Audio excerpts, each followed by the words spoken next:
Welcome to The Explainer. Today, we're unpacking a quiet but incredibly powerful force that's shaping our economy in 2026, debt anxiety.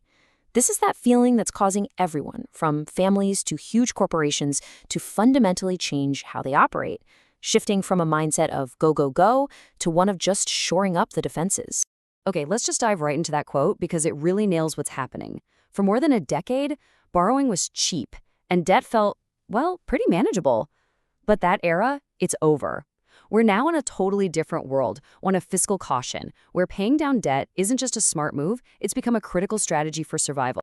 So first, let's get to the heart of this feeling. This isn't just market jitters or some kind of random panic. The debt anxiety that we're all seeing is actually a very calculated, very logical response to a fundamental shift in the economic landscape. So when we say debt anxiety, what we really mean is a completely logical reaction to new information. Look, when the cost of borrowing money changes this dramatically, our behavior has to change with it. Prioritizing paying down your debt over new spending, that's not being pessimistic anymore. That's just being a realist. And you can really see how this translates into real-world concern with this number. By late 2025, the risk that households felt, just the perceived risk of missing even one minimum debt payment, shot up to 13.7%.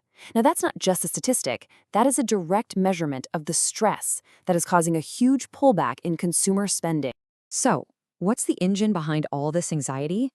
Well, it really boils down to a simple but incredibly powerful economic equation.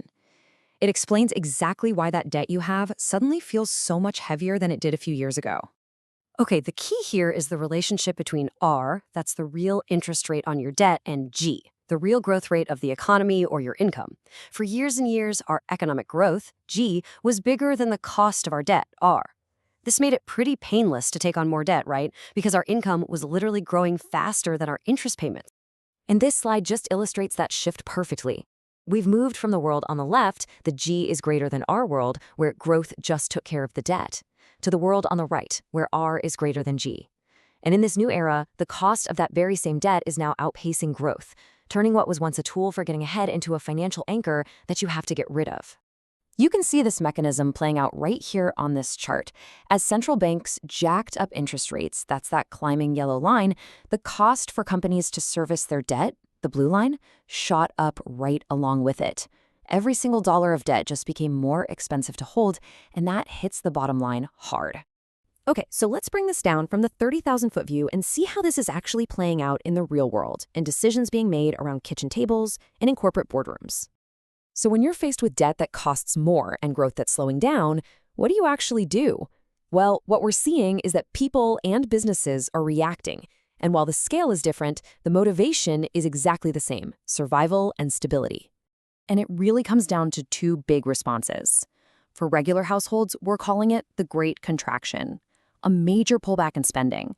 For businesses, it's about staring down what's called a maturity wall, a huge pile of debt that's all coming due and needs to be refinanced at today's much higher rates. For households, the change was fast and it was decisive. I mean, look at this, a 32% drop in the average number of paid subscriptions in the US. That's a huge sign of belt-tightening. Families are cutting out all the non-essentials to free up cash for debt payments. But, this isn't just about budgeting. It actually goes deeper. It's psychological. There's this concept called scarcity bandwidth, and it explains that intense financial stress literally eats up our mental energy. It makes us tunnel and focus only on the immediate threat, like making next month's mortgage payment, and we lose the ability to think about long-term goals, like saving for retirement. And for businesses, the challenge is just immense. They're staring at a $1.35 trillion maturity wall. That's how much corporate debt is coming due in 2026 alone. Now, that's not just a number.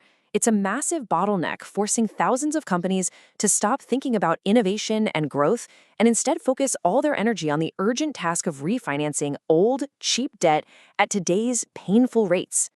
So when everybody, and I mean everybody, starts trying to pay down debt at the exact same time, it doesn't happen in a vacuum, right? It creates all these new pressures and new risks for the entire financial system. The very ground beneath the market is starting to shift. And because of that, regulators are now focused on a whole new set of risks. They're worried about problems spreading from the less regulated parts of finance, like private credit funds. And maybe more importantly, with governments already so deep in debt themselves, there's just not much room for them to step in and save the day if a major crisis does hit. Now, I know this dashboard looks a little complex, but the story it's telling is actually pretty simple. Everything is connected. A shock in one area, say government debt, can now cascade through the system incredibly fast, creating all sorts of volatility. The key takeaway here is that the system is wound really, really tight. So after all that, what does this actually mean for you as an individual or an entrepreneur? Let's boil all these big ideas down into our final section, 3 practical questions you should be asking yourself right now. First things first, you have to assess your own vulnerability. Think about it. As other people and other companies cut back on their spending to deal with their own debt, how exposed is your job or your business? Understanding how sensitive you are to a slowdown is step number 1 to becoming more resilient. Second, you have got to look at your own balance sheet. Don't get caught by surprise. You need to know the exact date when your mortgage, your car loan, or your business loan needs to be refinanced. You have to prepare now for what those new, higher interest rates are going to look like. And finally, take a second and just reflect on your own mindset. Are you still making strategic, long-term decisions for your future? Or has that feeling of debt anxiety forced you into that short-term tunnel we talked about? Are you reacting or are you planning? And that really brings us to the bottom line. The winners in this new economic era are not going to be the ones who take the biggest risks. They're going to be the people and the businesses who manage their debt strategically, who prioritize stability, and who use this period of consolidation to build a truly resilient foundation for whatever the world throws at them next.